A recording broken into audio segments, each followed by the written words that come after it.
Good Sunday morning, and it is day 14. I don't even know if I should be counting because I have not been doing the things that I've said I was going to do, other than the stuff I did from the first and second 66th day. But I'm going to continue because, I do a little, just a little. I've already got my exercise in, light bike. It's Sunday, I do light stuff on Sunday.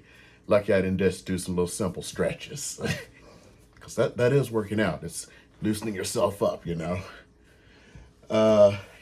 Spanish, I've been doing the Babbel Spanish, which I purchased back in January for unlimited classes.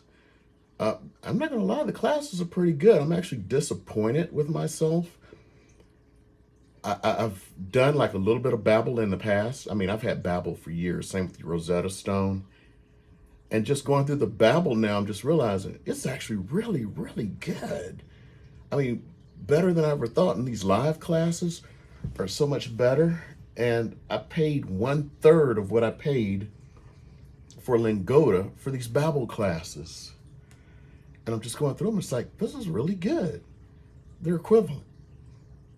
I wish I'd just known about these and invested in these before I saw that YouTube ad for Babbel. And I wish I'd just, because I just like it. It's all in Spanish. There's a little more explanation. It's immersion, but it's not complete throw you in as much. At least from this morning's class. I took one yesterday and this morning. And I'm serious, I really, really, really loved this class this morning. It really broke down a lot of stuff. I mean, I've been through all of A1.1 and the final stuff in not Rosetta Stone, in Lingoda. And this is like really summing up a lot of stuff. But the frightening thing is, I went through all of A1.1, the entire thing, including doing the little final and stuff. There was stuff in today's class and yesterday's stuff I didn't get.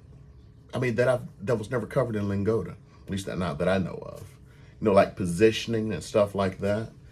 So yeah, I think if I keep this up and take a class a day for the rest of the year, by the end of the year I'll be halfway fluent.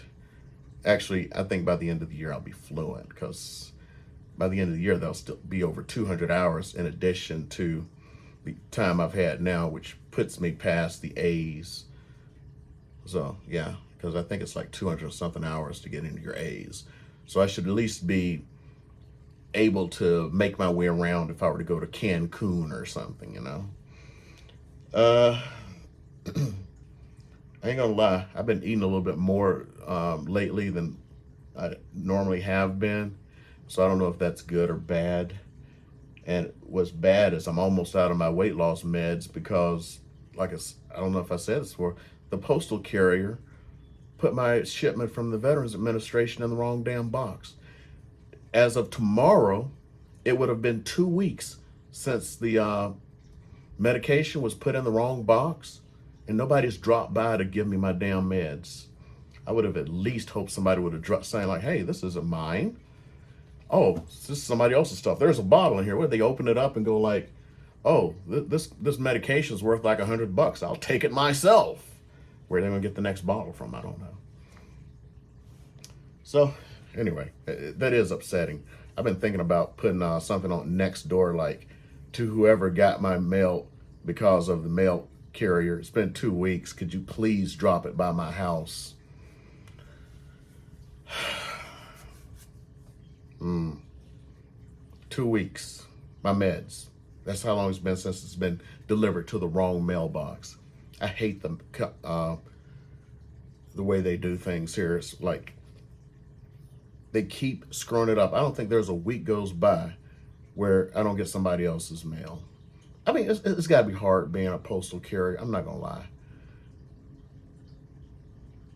At the same time, I don't know. It's just hard.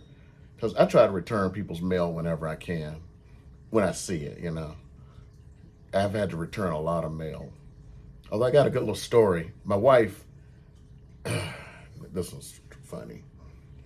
So One day, my wife is just standing there in the kitchen with her arms crossed like this, and she's going, "I'm not going to take anybody's mail back to them again." I'm like, "What?" "I'm not going to take anybody's mail back to them again." Strange. Then she tells me the story that while she was returning somebody else's mail that was put in our box incorrectly, somebody backed out of their garage, hit the car, and just drove off. When was this? 2 days ago. And you're just now saying something? I mean, there's nothing I can do 2 days later. So she's going to hide some shit for 2 days. Then it's like, I mean, did you recognize the car? It was like it was a red car. But you knew what house it came out of. You knew it hit your car, and you knew it drove off.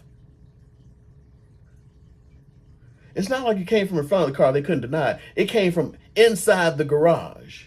But you're going to hold this to yourself for 2 days and then say you're not going to deliver mail to people again. Does that make any sense to you? I'm like, I mean, I can't file an insurance claim until you get a police report. I called the police and I was damn near laughed at. It's like, why didn't you call us when this happened? That was 2 days ago. Common sense. Anyway, I wouldn't say that is it. Been doing some good burns with the laser.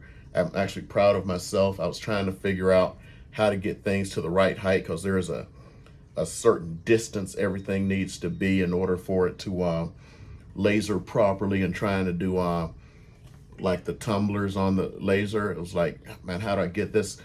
First of all, the little things that come with it to raise it up aren't big enough for a tumbler. They didn't figure that out yet. On the D1, they got multiples. You can screw them and then make the damn thing tall enough. They didn't think about that for the M1. Just dumb shit. So the laser, if you've seen, I talked about that stopped working after 1 day, that I still haven't done anything, and I've contacted the company and they never responded back. Anyway, the little blocks that it came with actually suit a little bit better. I put those in there, but on one side is too low, one side is too hot. It's like the Three Bears in Goldilocks. So I was like, damn, what I do to get it to that proper height that it needs to be within that range between 0 and 25 millimeters, no, 20 millimeters. And then I come up with it. Shims. I was like, shit. So I cut myself some shims on the laser, and it worked like a charm. You should see it. It was beautiful. So anyway, the other issue is I was going through Etsy last night and realized that that somebody came up with a thing to level off the tumblers and everything else. I'm like, someone's already come up with this. I spent all that money on the RA2, and somebody's already come up with the solution. And it was like, I can buy it for $25, or I can just get the plans for free on Thingiverse, or buy different plans that are a little bit better on Etsy for $5, and use my 3D printer to print the damn thing myself. Go figure. So I have to decide today if I'm going to buy it or print it. Thing is, if I print it, it needs ball bearings, so I then have to go buy ball bearings. I can't just buy the number I need, which is 2. The minimum I can buy is 10. So then I got all these ball bearings sitting around. So I don't know. Do I need the ball bearings? Maybe I could use the ball bearings for another project. I don't know. But yeah, that's my boring ass day. So anyway, I'm going to I don't know, chill out for the rest of the day. It's a holiday weekend, and I need some time to myself. But anyway, see you tomorrow for day 15. But today was day 14, and of course I still need to do the reading and all that stuff.